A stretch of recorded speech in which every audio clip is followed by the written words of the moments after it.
Halo semua, apa kabar? Kali ini aku mau unboxing iPad Air 5 yang baru aku beli dari Amazon.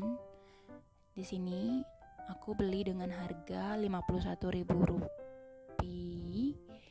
atau setara dengan 11 juta rupiah.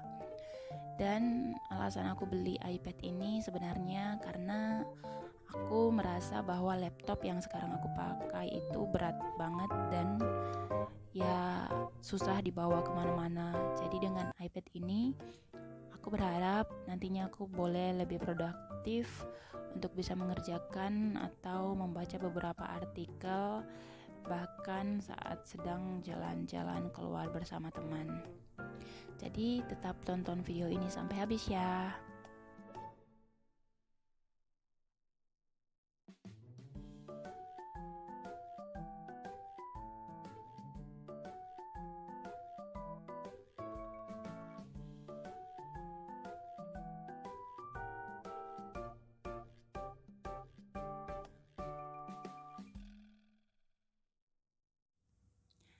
Tara, ini dia iPad-nya.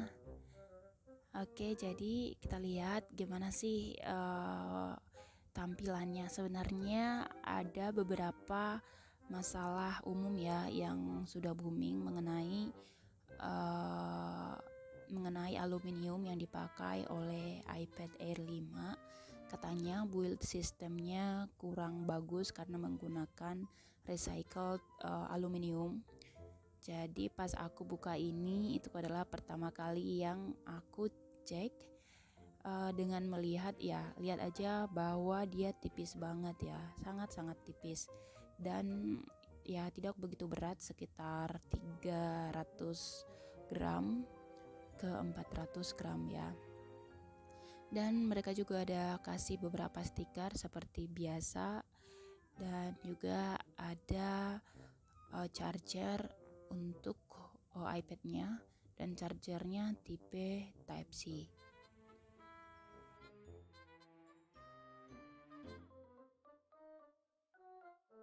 Langsung aku cek build sistemnya iPad ini dengan cara aku hidupin dulu. Aku mau lihat apakah dia bisa hidup atau enggak.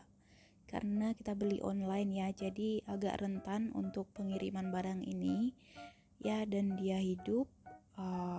Aku tunggu beberapa lama kemudian sampai iPad-nya ada tampilan hello.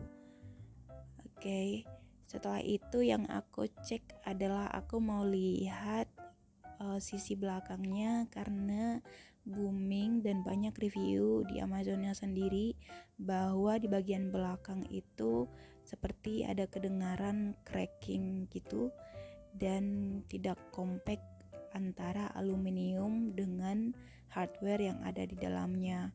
Dan bahkan beberapa orang juga mengatakan kalau mesin yang ada di dalam iPad itu bisa didengar dan bisa dirasakan saat kita menekan iPad itu di bagian belakangnya. Aku juga bandingin kecepatan iPad 4 dengan iPad 5 karena diklaim iPad 4 mereka sudah pakai M1 chip ya, dan juga RAM ditambah dari 4 GB menjadi 8 GB. Selain itu, di iPad Air 5 kita juga sudah diberikan kamera di 12 megapiksel untuk kamera depan, dan sebelumnya di iPad Air 4 itu masih 7 megapiksel, dan untuk kamera belakang sama-sama 12 megapiksel. Itu juga adalah salah satu fitur yang baik, yang sangat bagus ya kita dapatkan di iPad Air 5. By the way, aku juga mau mohon maaf karena video dan foto-foto yang aku ambil dari iPad ini belum aku masukin di video ini. Mungkin aku akan buat video tersendiri untuk review kamera iPad sendiri ya, karena aku pakai handphone aku untuk edit video ini dan dokumen ada di iPad-nya sendiri. Terima kasih sudah menonton video ini, sampai jumpa di video selanjutnya.